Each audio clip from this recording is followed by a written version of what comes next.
Bueno, les decía en la introducción del programa que íbamos a hablar bastante de economía el día de hoy. Acaban de escucharlo al ministro de Economía de la provincia, con un tema que todavía es una idea, pero que bueno, que está trayendo obviamente mucho tema para conversar. Y hemos invitado a Álvaro Pérez, que es el titular de Finex, y vamos a hablar de muchos temas de la economía de este momento, pero vamos a arrancar como siempre, y en este caso por el dólar, porque ¿qué tenemos que cambiar? Tenemos que hacer un cambio cultural con respecto al dólar.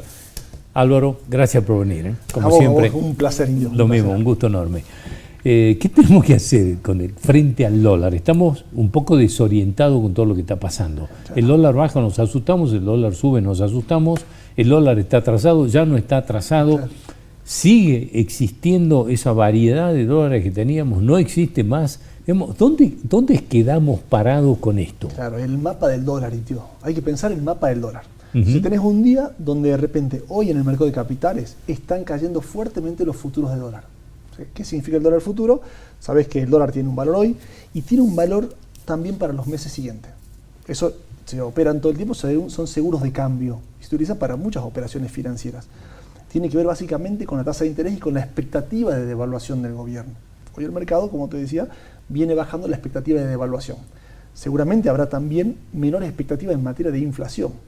Pero como bien decís, Argentina se estresa cuando el dólar sube, pero también se estresa cuando el dólar baja. Y nos desorienta. Entonces acá hay que separar y hay que ir seccionando por partes. Depende de quién pregunta. Porque como todo, puede haber ganadores y perdedores. Depende de qué lado estás. Si sos un importador, imaginemos que tu negocio es de importación. Por ejemplo, concesionarias o fábricas de automóviles, ventas de algún producto importado. Vos tendrás productos más baratos. Bueno, vos sos consumidor, imaginemos que por un minuto que tu cartera de consumo básicamente está vinculada a esos bienes. Imposible, pero yo solamente consumo celulares importados. Bueno, Álvaro, tu inflación probablemente no sea importante, al contrario, creo que tenés deflación si fuera un solo producto, tenés baja del producto que consumís. Ahora, sos una empresa exportadora, vos te dedicas a exportar. Bueno, che, si el dólar baja y los costos en Argentina siguen subiendo y encima tenés la carga tributaria, lo fiscal, lo difícil de la logística y todo lo que ya conocemos, bueno, tenés un problema. Habrá que ver cómo ese sector y cómo el gobierno colabora en darle herramientas para que el sector exportador no se vea perjudicado. Si sos un ahorrista, que es la otra pata, si sos un ahorrista vos podrías decidir comprar dólares porque vos comprabas dólares en 1.300 y deberías también estar predispuesto a comprar dólar a 1.000 con muchas más ganas, porque vos siempre fuiste un inversor en dólares, digamos.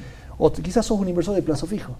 Y como buen inversor de plazo fijo, todos los meses, tasas de hoy de mercado, estás en el 2,5% mensual, en una LECAP. Entonces, si el dólar se movió cero, te está dando un rendimiento de 2,5 mensual en dólares. Casi lo mismo que un bono del Tesoro americano dado en un año. Entonces, la pregunta no es bueno o malo, sino es depende de quién y desde qué lugar estés mirando la situación. Por lo tanto, creo que hay que hacer doble clic y pensar, la Argentina que viene tiene que ser una Argentina eficiente en los aspectos en donde nosotros no estamos acostumbrados a ser eficientes. Bueno, nosotros hablamos siempre como el campo del gran generador de divisas para la Argentina, ¿no? Con estos precios, cae el dólar, vos decís, no va a liquidar nadie. Entonces te empezás a preguntar y decir, bueno, pero entonces ¿cómo hacemos? La liquidación viene bien, ahí te diría, bueno, ahora mirá el costo, porque del otro lado, sí. O sea, por un lado tenés el precio de venta del producto, donde hay una buena cosecha, los lluvias colaboraron, los precios están mal pero no tan mal, pero fíjate lo que está pasando en materia de costos. También para vos que importás fertilizantes, o tenés, los fertilizantes están vinculados tanto al dólar como al petróleo, tendrás mejores costos. Pero lo que sí pasa en Argentina es que hay que trabajar las rentabilidades. O sea, ningún empresario, sea del rubro que sea, puede estar mirando solamente el dólar, tiene que estar mirando la administración, las finanzas, el marketing, porque el retorno de los negocios empezó a caer en Argentina. Empezó a caer, se empezó a poner competitivo y difícil. La inflación antes disipaba todo. Vamos a imaginar, contratabas a alguien y de repente esa persona no rendía. Bueno, si podía, porque era un fuera de convenio, es decir, no respondía a los aumentos salariales de convenio colectivo, sino que era un gerente. Y te cobraba sueldo en base a su rendimiento. Bueno, de repente no actualizaba su salario, no se le actualizaba y esa persona quedaba con un salario mucho menor, producto que la inflación seguía aumentando. O sea, corregía malas decisiones la inflación. Hoy no corrige porque la inflación empieza a bajar. Y probablemente, a partir de este freno que se da al crawling pay, al contrario, este retroceso del dólar, y a lo que decíamos hace un minuto, te va a generar muchas mayores complicaciones en materia de rentabilidad. No se pueden resolver los problemas por inflación. El stock ya no resuelve el problema. No te preocupes, indio, que tengo acá el stock. Como esto ajusta por inflación, no te preocupes porque lo pago. Entonces, atención, hay que mirar tasa de interés, hay que mirar la finanza, hay que mirar el retorno de tus inversiones líquidas. Habrá que mirar lo tributario también.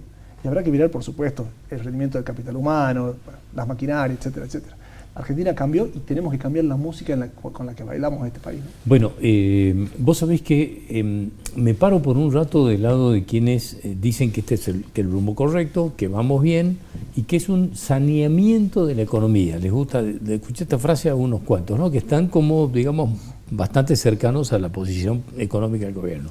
Como que se está saneando la economía, o por lo menos tomando las medidas para una suerte de saneamiento de una economía enferma. Claro. El tema es, junto con esto, estructuralmente, y decíamos hace un rato, culturalmente, ¿cómo hacemos los cambios para que, digamos, estas políticas de saneamiento acompañen esto? Un tema, esto que hablábamos con el ministro Di Pasur hace un rato, se quiere cambiar el IVA. ¿Cómo hacemos en un país que no es federal? ¿Cómo poner las provincias a competir con la simetría que tienen? ¿Cómo hace Salta o La Rioja para ponerse a competir, como él decía, con Santa Fe, con Córdoba, con los puertos? Digamos, porque hay un montón de cosas estructurales, de problemas que no son solamente económicos financieros. Correcto. Y no ¿Cómo se hace con perfecto, esto, ¿no? Porque se resuelve la macroeconomía. Entonces vos tenés datos macroeconómicos que te dan bien. Un país bajando, superávit fiscal, asistencia financiera, organismos internacionales. O sea, hay unas cuestiones macro que se resuelven. Esto es como operar, pero guarda, porque necesitas algo de anestesia. Necesitas algo de sintonía fina, lo que decía el ministro recién. Está bien, está muy bien el rumbo cuando lo miro en materia general. Ahora, en el caso particular, hay que atender cosas. No me podés operar sin anestesia, no puedes no darme un calmante después de una operación, tenés que dármelo. Yo sé, ya estoy operado, estoy ok, pero tengo dolores y necesito que me ayudes en este postoperatorio en la Argentina. Entonces me parece que ahí es la legislación la que debe colaborar, entendiendo la Argentina dispar, no federal, con distintos problemas que todos los conocemos y hemos hablado, llevamos 300 años discutiendo los mismos problemas. Sí, claro. Sí, entonces, si es verdad, el rumbo es el correcto, pero es doloroso. Entonces, ¿cuáles van a ser las medidas que el gobierno central, cómo las provincias jugarán, también mirando a todo el complejo económico, que no solamente son trabajadores, también es capital invertido, también son proyectos de inversión a futuro? Bueno, ahí es donde está la legislación y la opinión pública trabajando que el rumbo es correcto, pero que necesitamos algunos analgésicos para no pasarla tan mal. Te llevo al tema del consumo, porque de esto depende la recaudación, digamos, de la recaudación depende de la coparticipación, de la coparticipación las provincias que puedan atender sus temas. El panorama es, porque hay como incertidumbre en algún momento, ¿está cayendo el consumo? ¿No está cayendo? ¿Dónde estamos, digamos? Porque hay como una suerte de incertidumbre o de falta de información o de informaciones distintas en cada una de las cosas que intentamos analizar. Mira, en los datos de CAME o los datos, por ejemplo, de Mercado Libre, el consumo no cae, al contrario, el consumo crece. Ahora, también va a pasar algo, Indio. De repente vos antes, por ejemplo, yo en mi casa tenía, me imagino, 20 rollos de papel higiénico, porque sabía que el papel higiénico todos los días o todas las semanas era más caro, siempre era más caro. Y esto pasa con los puntos de venta también. Imagina, un mayorista sabía que con el stock siempre hacía negocio. Y las familias también. Entonces todos anticipábamos compras. Lo que vos decías del stock hace un rato. Exacto. Entonces de repente ahora ya no es así. Ya no compras la media red para guardarla, el que tiene la posibilidad. Sí. Entonces decís, bueno, voy a fraccionar ahora. Entonces, dentro de la cadena de consumo tenés ese consumidor final que decide no inmovilizar porque la tasa es muy alta, muy cara, porque la expectativa de inflación bajó. Entonces, bueno, ahí tiene un problema la fábrica. No el consumo sigue firme, pero la fábrica va a tener el problema, porque el punto intermedio, el mayorista, va primero a consumir su stock y empieza una economía del just in time. El famoso just in time es que lo que el consumidor pide de este lado, el comprador, el vendedor no lo tiene en stock, lo recibe de la fábrica. Entonces los stocks se disminuyen. Cuando un stock se disminuye, Indio, el costo vinculado al almacenamiento también se disminuye. Entonces es más eficiente para el consumidor que vos tengas menos stock. Bueno, valida esto que estás diciendo, una encuesta que te lo comenté fuera de cámara, una encuesta que viene a la televisión en la puerta de un supermercado, una encuesta de un canal de televisión. le preguntaba a la gente cómo compraba. Entonces, si las compras seguían yendo, si cuando cobro voy, compro y me toqueo para todo el mes. Decían, no, ahora compro casi o para el día o para 2 o 3 días, no más. Claro. Vamos. Entonces, digamos, pero lo decía el 70 o 80% de la gente que salía del supermercado. Claro. Es que ahí tenés dos efectos. Primero, esto que no quiero estoquearme, y segundo, en algunos sectores, caída del salario real. Che, me cuesta más llegar a fin de mes, tengo incertidumbre si llego, porque me tienen que llegar aumentos de luz, gas, colegio, etcétera, sobre todo el mes de marzo, que es muy pesado. Entonces decido no inmovilizar stock y consumir día a día. Me pongo prudente. Y soy más prudente, claro. Y fíjate qué pasa cuando el dólar sube. Acordate en el mes de diciembre, cuando el dólar salta, todo el mundo sale a comprar electrodomésticos y anticipar compras. Entonces vos tenés todo un semestre que muchos han intentado anticipar compras. Entonces, cuando vos mirabas los stock familiar y stock de empresas, todos habíamos anticipado compras. Eso después, por supuesto, tiene que ir acomodándose y después deberemos ver también, porque hay otra sensación. Porque como dicen los economistas, la gente no convalidó los aumentos. Entonces, me salías con la promoción, 3x2, 2x4, pagué 2, llevé 3. Y esto también es interesante. Hay hay productos que probablemente estén más baratos mañana que hoy. ¿Cuándo Argentina vive eso?